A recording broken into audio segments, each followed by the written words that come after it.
Well, I'd like to hear it now. I'd like to hear your response. Are you ready to grow? Yes. That's pretty good. Are you ready to mature? Yes. Are you ready to move to a higher level? Yes. Okay. Somewhat convincing, because what we're on is this wonderful journey of accelerating our spiritual growth. That means that we've got to put the pedal to the metal, shall we say, and we've got to really do some things that bring about this acceleration of our spiritual growth and maturity. So over the months, the Sundays, I should say, of this month of August, we're on a series where I'm answering some of your questions, some of the questions that you've shared and so generously offered that have been saying, can you address this or that spiritual question? Because I want to grow, I want to understand. And we truly understand that the level of our faith is only as strong as the level of our comprehension or our understanding. So if we don't get it and we're trying to exercise faith, but we don't understand how it works or how to implement it or how to use spiritual truth in our lives, well, we're struggling and we're stifled. We're not growing, we're not maturing.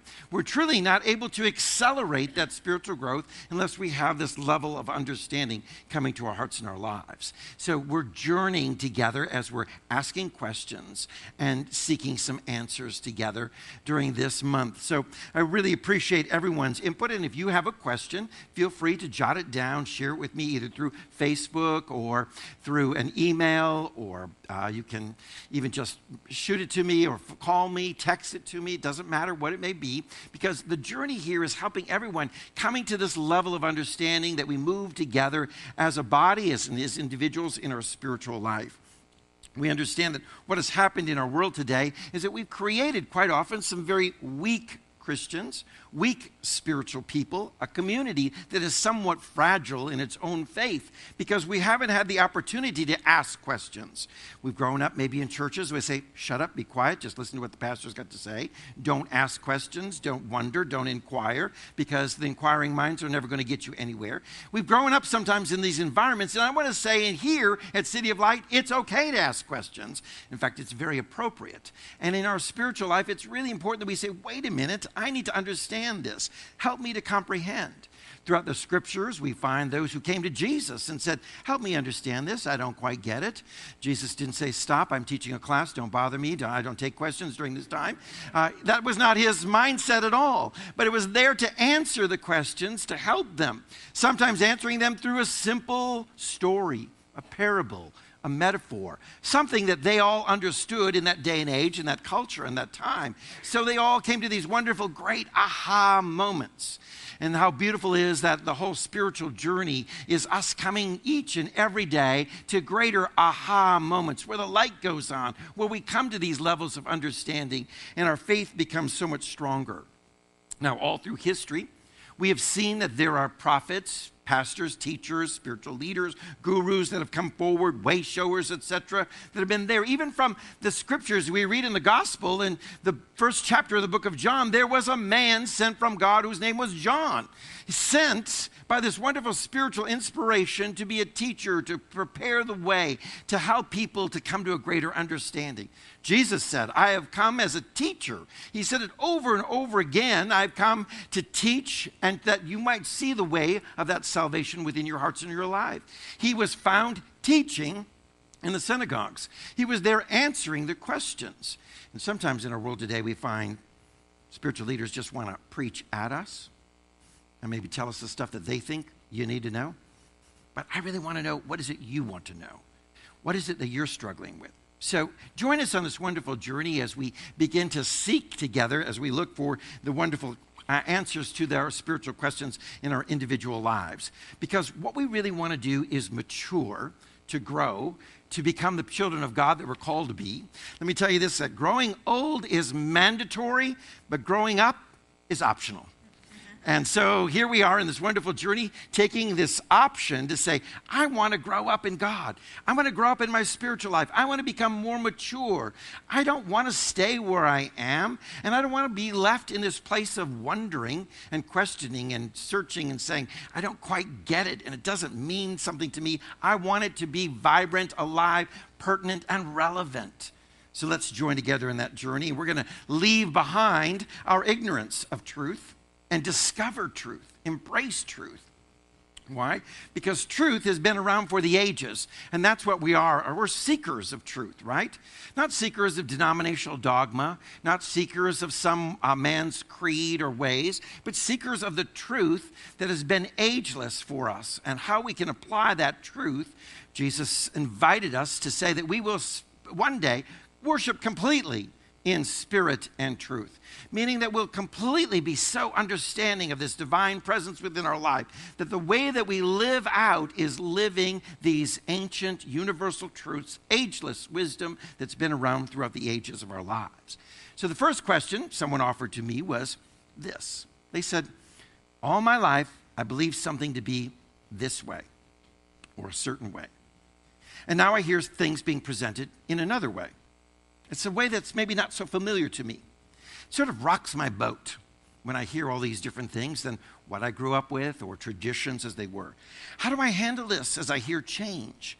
How do I go through this as I see, spiritual evolution? And their real cry was to say, you know what, I'm so used to just saying, I learned something and that should be the same all the time and ever. And I want to say that if we're learning spiritual truths, truth is changeless.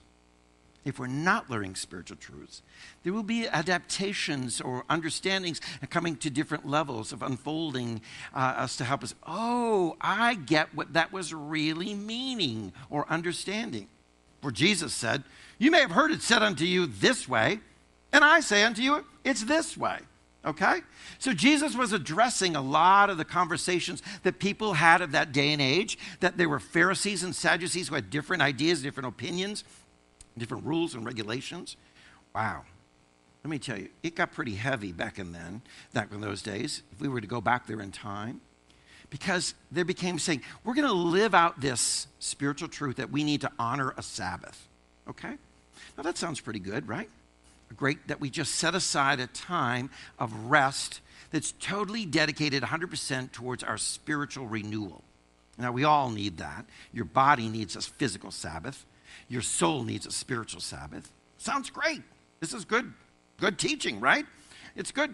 They tell us this, and doctors will say, you need some rest. You need to cool it. You need to rest a little bit, less stress in your life. You need a Sabbath is what it's saying in your physical body, and certainly we need that Sabbath of rest and renewal in our spiritual life.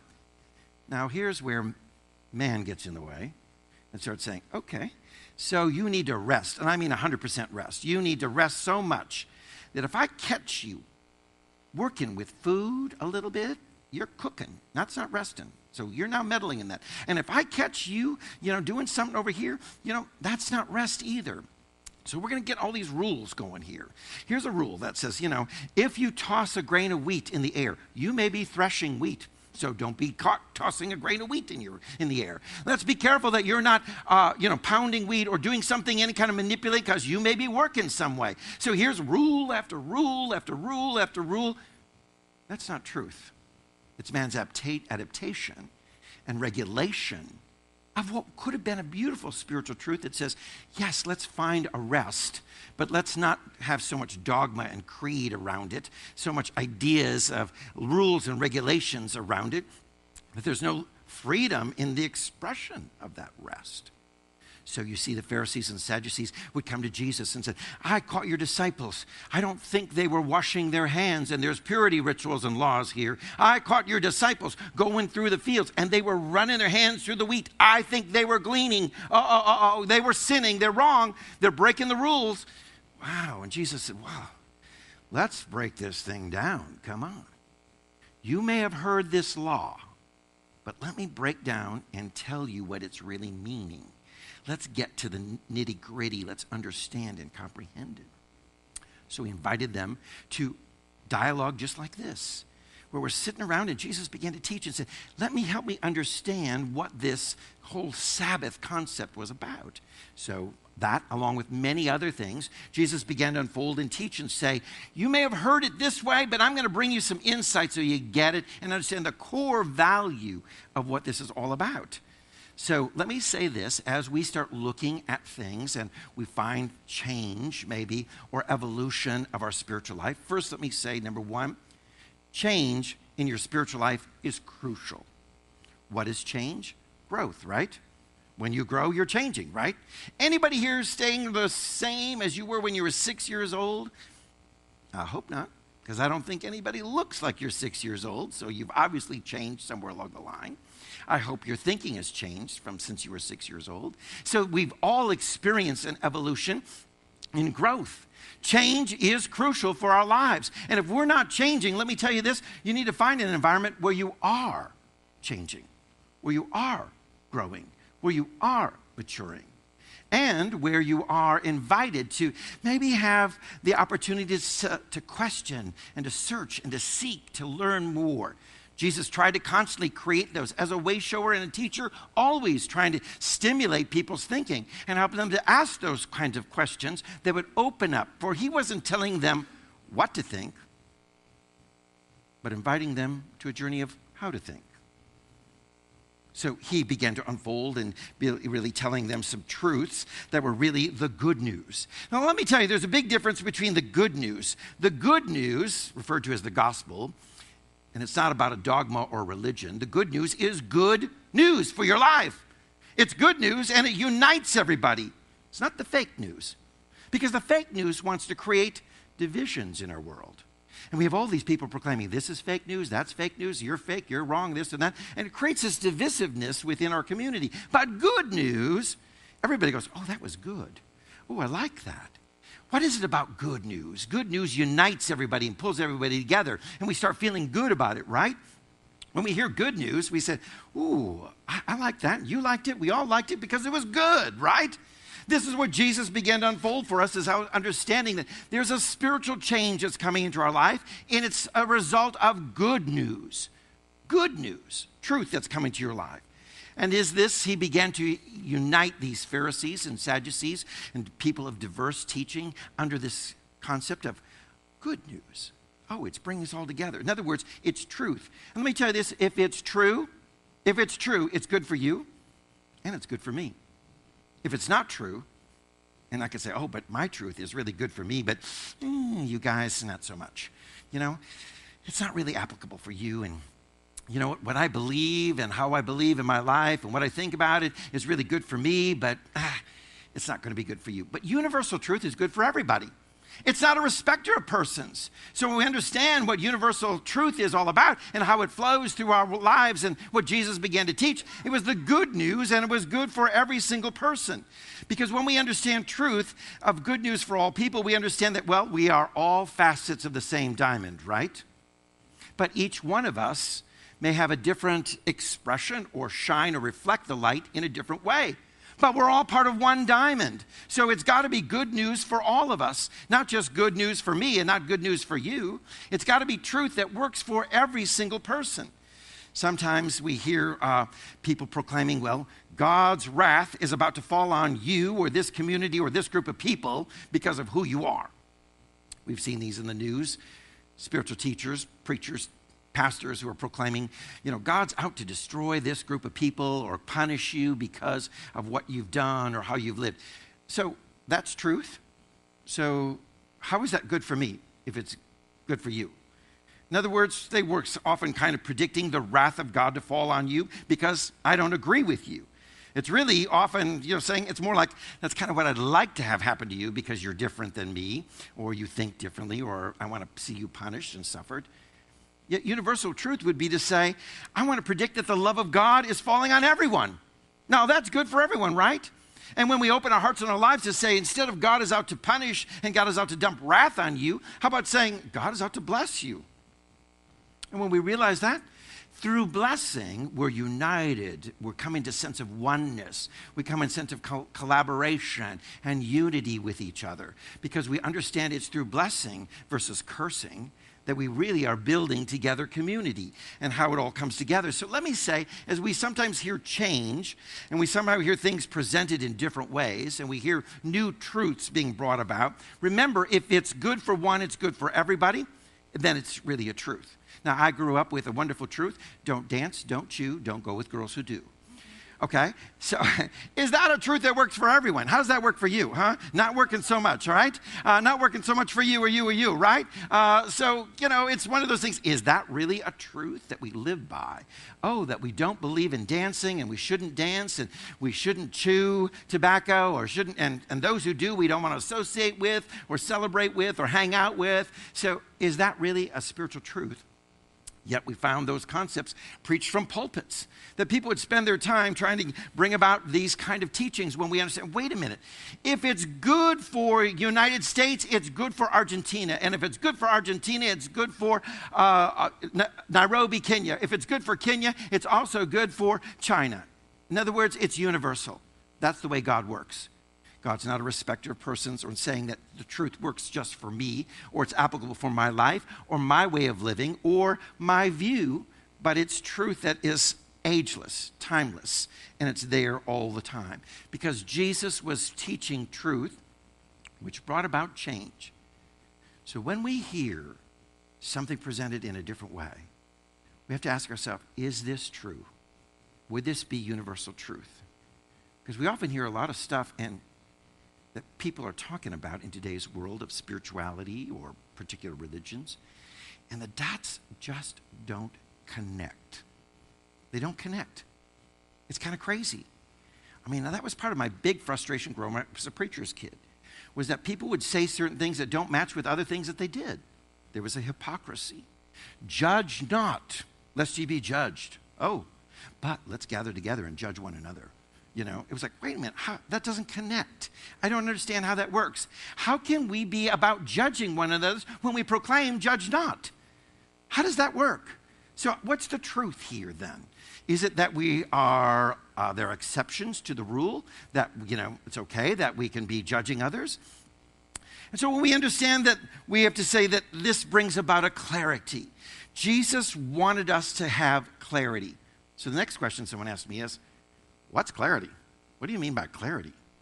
It was interesting that someone brought, I want to be clear, but let me understand, what is it? Well, I'm glad you asked, because it's a higher consciousness and awareness. It's coming to this enlightened place. It's that moment where, oh, I get it. I get it. I've got clarity. I can see it clearly. So let me tell you this, our whole spiritual life is trying to come to this place where we can see everything clearly. We begin to understand. I begin to comprehend. I get it. I get it.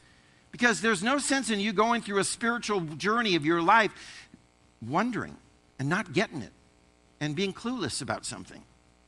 Have you been in classes, maybe high school? You took algebra. You didn't get 90% of it. You were trying to figure out how to do it.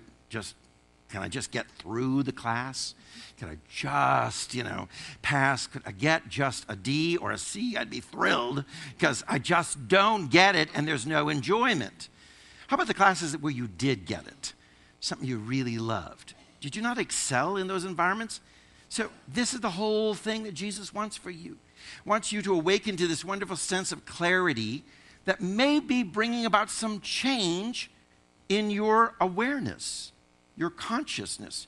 Wait a minute, there you go again. Someone asked me, I hear you saying that word consciousness. What is consciousness and why do we keep talking about it in church? Why? First of all, it's because Jesus talked about it.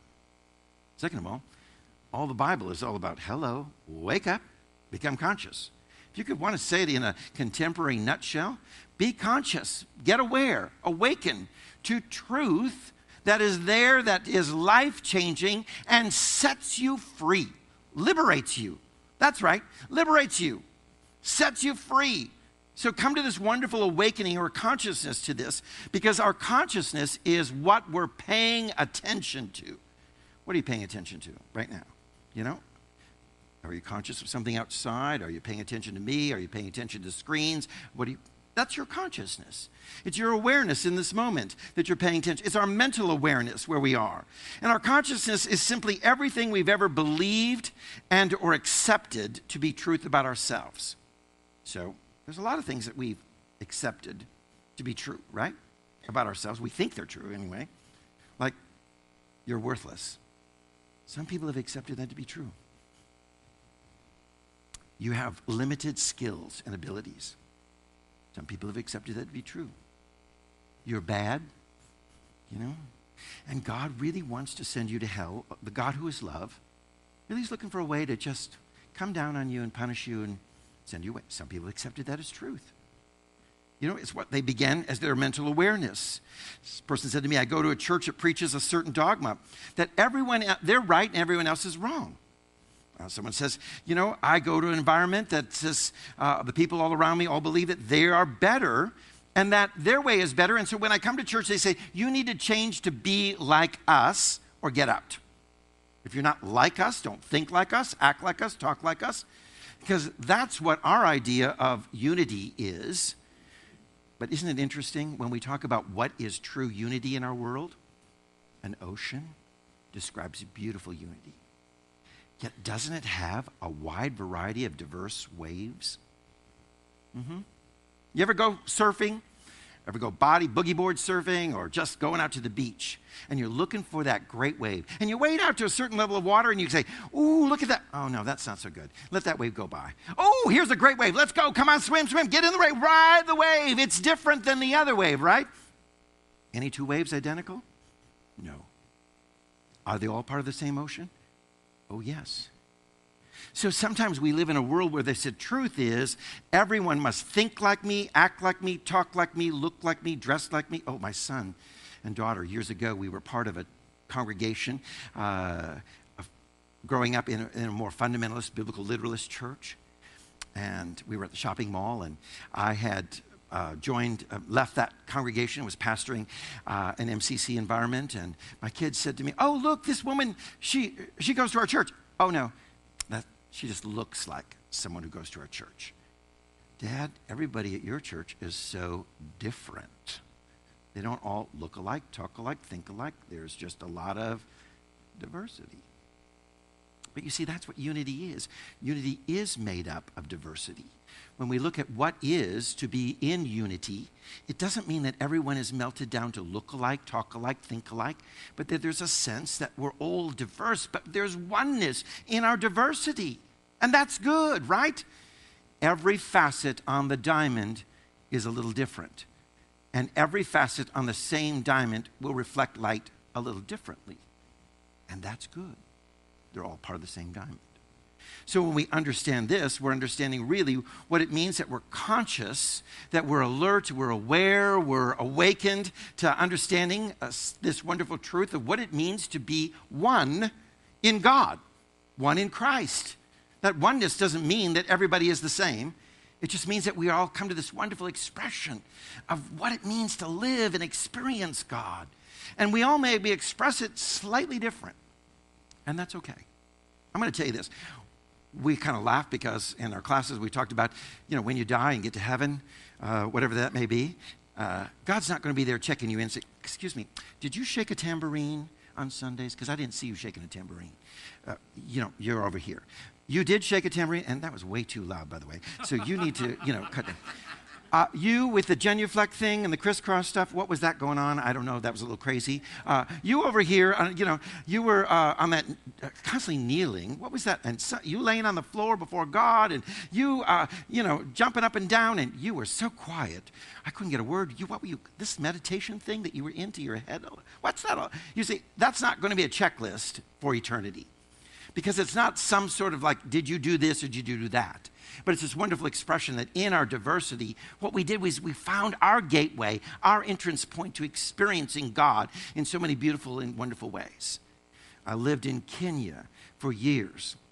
And I saw Westerners come in constantly and try to tell Kenyans, you got to put them drums away, because that's not how you do church.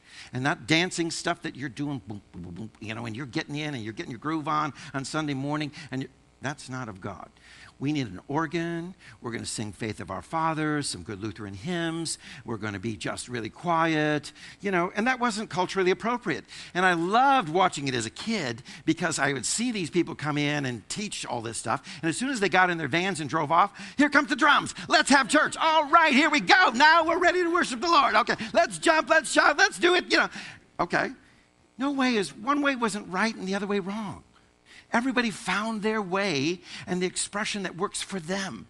And I want to encourage you to understand that in our journey of spirituality, there's going to be people who are going to find different ways, and they may present something that looks like change or different, but the bottom line is there truth?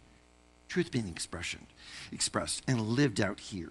So what we want to do is awaken our consciousness to this wonderful thing, to heighten our consciousness by just welcoming this journey of spirituality that says, I want to understand. Now, how do we understand? Wow. We read a scripture today. We read it on the screens. I hope you were conscious, aware, alert to that text. Let this mind be in you that was in Christ Jesus. What mind? What are you talking about? Well, somebody asked me, what are you talking about? Let this mind, what? Are you doing some sort of mind management? What's going on here? We don't get this and understand this. First of all, let me ask you this. Who's doing the thinking? What's doing the thinking? Is it your brain? If it's your brain, when you die, your brain would keep on thinking, right? It's not your brain. What is it that is conscious? It's you. It's divine intelligence in you that is conscious. That's what's happening. It's this wonderful God-given intelligence that's the evidence that you were created in the likeness and the image of God, because what goes on, your consciousness is this wonderful revelation of the divine. That's awareness that, wow, there's something in me that's more than just this body. There is a consciousness. There is an intellect. There is an intelligence. There's something. That's right, intelligence. Turn to someone else and say, you're intelligent. How many of you that's the first time you heard that today, huh? Right. Maybe even all week. What? I'm intelligent?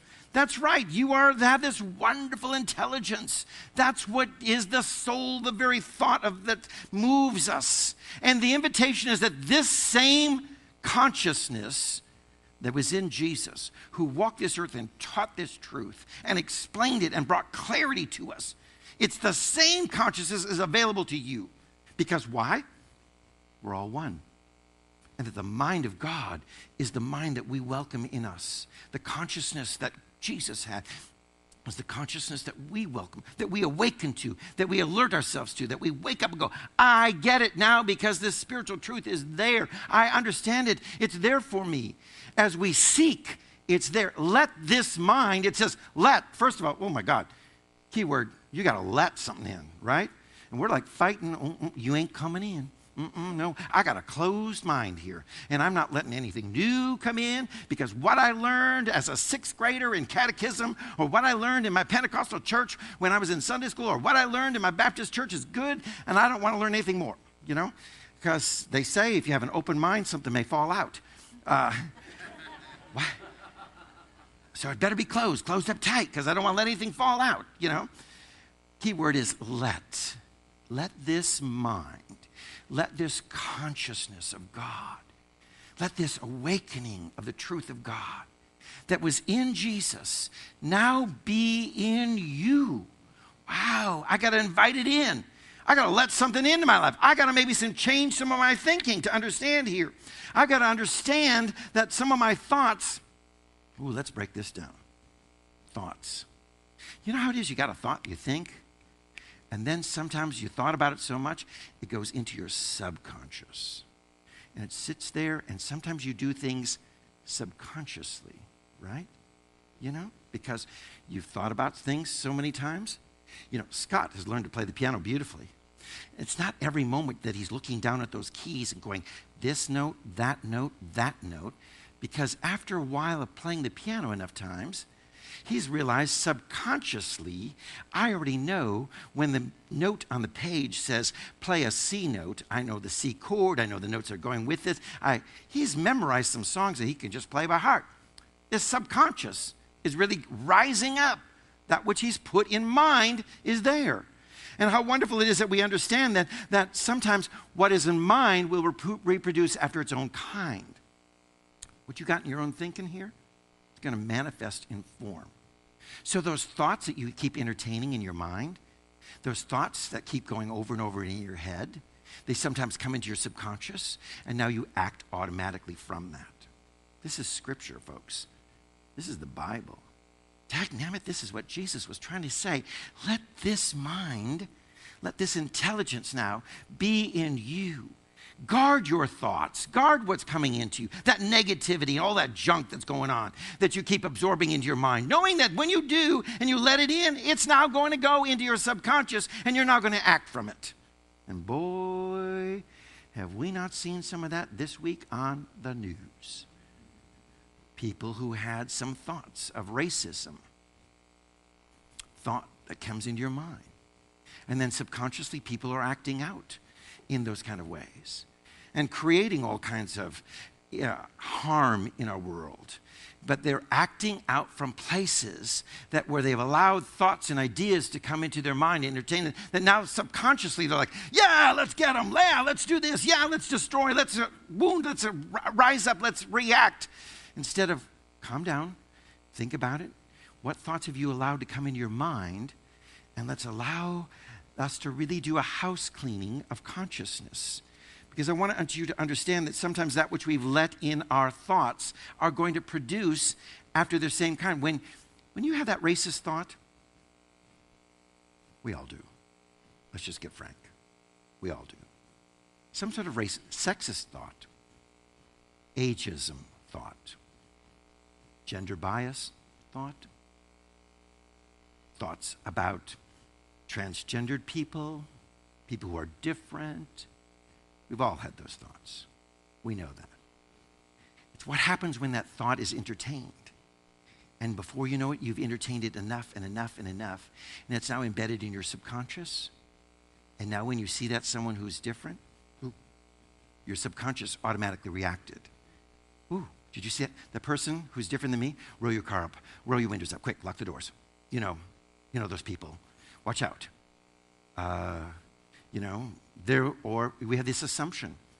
You know what I mean? When I had allowed these thoughts to come into my mind so much that as a young gay man, I swore every fundamentalist Christian was out to get me and destroy my life. Okay? So if you said the word B-A-P-T-I-S-T, I just already passed judgment. And my body subconsciously responded to anything like that. Because I said, I know you hate me. You want to destroy me because I'm gay. And my belief system is that. So if you come and you present that faith tradition, I automatically, subconsciously bristle. I can't stand it. I had to work and say, wait a minute. I need to get rid of that thought because I have a religious phobia concerning some people who have hurt me in the past. And I need to release that. But what we held in mind now produced after kind. So my ideas of entertaining a little bit of a thought of judgment about someone is now manifesting in my life. And I had to say, whoa. Forgive me, Baptists. Oh, did I say that? I did. I said it out loud, and it's okay because I'm learning to release those kind of fears and those wounds and those hurts and not pass over, shall we say, judgments on everyone just based on a thought that I've held in mind, and I'm changing that thought and releasing it. And now I'm welcoming to come into mind to really find this place of learning how to live, because when we really understand this, when we really understand the thought life, we're learning how to live. For to learn how to think is to learn how to live well. Jesus was teaching that. Learn how to think, and the thoughts that you're entertaining in your mind are going to help you to learn how to live for your greatest success in your life. Here's a great Bible story which tells it to us. How many of you know the story of the lame man who waited by the pool of Bethesda? I had the opportunity to go to Israel, and there I went to where the archaeologists believe is this wonderful pool. And I stood by there and I could see this deep area that they've excavated where there were waters. And there were porches there where people who were injured and lame and wounded and had illnesses would rest in the shade of the porches. And there was a belief system there that we have talked about in our fundamentalist biblical literalism often. There was a belief system in the story that you laid by the pool and you waited for an angel to come down and stir the waters. you know, some sort of jacuzzi action going on. And all of a sudden, the first one in the pool would get healed. The first one. It was like, get out of my way. I'm getting in to heal. You know what I mean? Dagnabbit, did you cross in my way? Are you in my way? Because I am going for healing. And dagnabbit, if someone gets in my way, I'll kick you. I'll shove you because I'm getting my healing. Really? Do we really believe that that's the way God works? First one who shoves everybody else out of the way gets a healing? How crazy that may be. But that may be kind of the consciousness that we have when we read that literally. Let's understand. Let's get to the truth. Let's break that down and understand what that story was all about. Jesus came to that pool, saw that lame man. He'd been there 38 years. 38 years saying, dagnabbit, you got in my way. Dagnabbit, you got it last year. Dagnabbit, I thought I saw the waters move a little bit, and you cut me off in the way. I'm blaming you, and I'm blaming this person, I'm blaming that person. And I really needed someone. Had you been there to help me get into the pool, I could have cut off Susan, and I could have cut off John from that healing, and I could have been the first one there. But no, you weren't there to help me. So I didn't get it, and I didn't get in the water first. Somebody else beat me to that healing. Well, that was their belief. That was the craziness of it all. But when we understand Scripture and what every story has to mean for us, it's this. What is an angel? An angel is a messenger from God, right? It is that wonderful, insightful message, that truth that comes to us. We're constantly looking for these big white-robed angels, landing down, you know, coming with the big wings and the big white robes, and they're always men. You know, and we always think this is the way it is in our biblical literalism, but it's a metaphor for us understanding a message, an insight is coming to us. And we have angels bringing wonderful spiritual insight to us. And Scripture says over and over, in a dream, an angel appeared unto me. In a dream, a truth was unfolded to me. In a dream, a message was revealed to me. In a vision, I saw an angel. Over and over again, these are things that were never meant to be us to see in some sort of literal context, but this wonderful awakening to truth that comes to us, that is this insightful message to us that goes, I get it, a real truth. We also see all through Scripture, waters are symbolic of our consciousness. So the real story that this passage is trying to teach us is when truth stirs your consciousness, your awakening, jump in, because there's healing for you when you're willing to be there. And you don't have to fight and kick and push. It's available to everyone. Because now Jesus comes on the scene, he comes to the pool, and the man says to him, Jesus said, do you want to be healed? And the man says, well, I don't have this, and I don't have that, and excuse number one, excuse number two, and excuse number three, and blame game, and victimization, and on goes this, and Jesus said, honey, you want to be healed? Pick up your bed and walk. Pick up your bed and walk. Change your thoughts. Change your thinking. Stop blaming. Stop making excuses. Stop doing all those things. The water is being stirred right now with a new consciousness, a new awakening, a new awareness, and you can be healed if you realize you don't have to blame everybody else. You just receive it. And as you do, it's there for you. But you've been blaming everybody else for 38 years, and you're wondering why you're not getting any healing. Now we understand the truth of this passage. It says when we awaken to consciousness, when we awaken to something, truth that's always been there all along, that may require some change because, let me tell you, this man of 38 years had to change his thinking. He had to change his way. Because if he thought in the same old way that he'd always known all of his life, he'd be still laying by the pool today. He'd be saying, nope, I ain't getting up. I ain't getting up because, number one, there's too many people ahead of me, excuse. Number two, I have no one to help me. And if someone had been here all along, I would have had my healing a long time ago. Number three, it's probably never going to happen to me because it's just too far to get to the edge of the waters anyway. And I don't know when the next time the waters are going to be stirred, and I may not be in tune to it and be aware of it. On goes the list.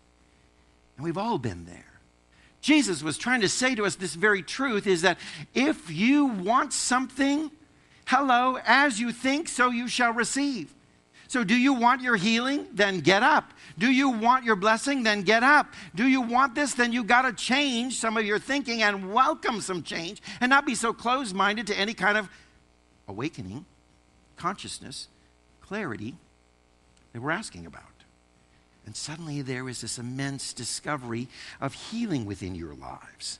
That healing may require for us to change some of our beliefs, some of our thinking, some of that stuff that we've held in our subconscious, some of that, well, we weren't judging, but we were judging kind of stuff that we've held on to for way too long. Because what it is all about is making this change, and that's exactly what repentance is. I was thinking this way, now I'm thinking this way. I'm welcoming a new thought. I am welcoming a new consciousness. I am welcoming a new way. I am open to this, and I'm embracing this within my heart and life. So when we understand that this whole journey is awakening to understanding that the Spirit is more real than this physical world. Okay? Because somebody said to me, we talk about new thought. What is new thought? What is that? I never heard that. We didn't talk about it. I never heard it growing up either. But I understood it, and I lived it. I never heard that phrase. Because a lot of phrases, I didn't hear wicked either when I was growing up. And I didn't hear groovy until I was, a certain age. And I didn't hear this or that. I didn't hear a lot of things. But when you hear it, you go, oh, I understand the concepts behind that term or that phrase. All it is simply the ancient wisdom of the great sages, the teachers, those who've been around for the beginning of time. It's the truth of God being presented to us in a way. It's not new. It's not new age. It's new consciousness. And Jesus said, unless you receive new consciousness, be born again, you'll never enter, you'll never realize the power of the kingdom of God all around you. You're never going to get it because you're going to always be living by all the laws and the dogmas and the rules and the rituals and the religions and all these kind of things, and you're missing the boat. And what he's offering to us is this wonderful thing, because what it is a teaching, a spiritual truth that emphasizes mind healing. Okay? Mind healing. Because what happened to the man at the pool? His mind, his thoughts were healed because his thoughts were saying, I can't, I'm a victim, I'm wounded, I'm all these excuses, I'm blaming everybody else. And suddenly Jesus said, do you want it? Do you really want it? Okay? Change your thinking. Heal your mind. Heal the way you look at it. Experience this. If you do, there will be an amazing transformation that will happen in your life. It's totally up to you. These questions today are really helping us understand that there is a power that is greater within us, and we're called to awaken to it. I hope you're pressing the pedal to the metal, excuse me. I hope you're accelerating it. I hope you are driving forward in this force for spiritual growth and advancement. And I hope that you've enjoyed this time together as we've answered more and more questions. So if you've got more questions, please share them with me. Now, before we move on, I want to know, what are you taking away?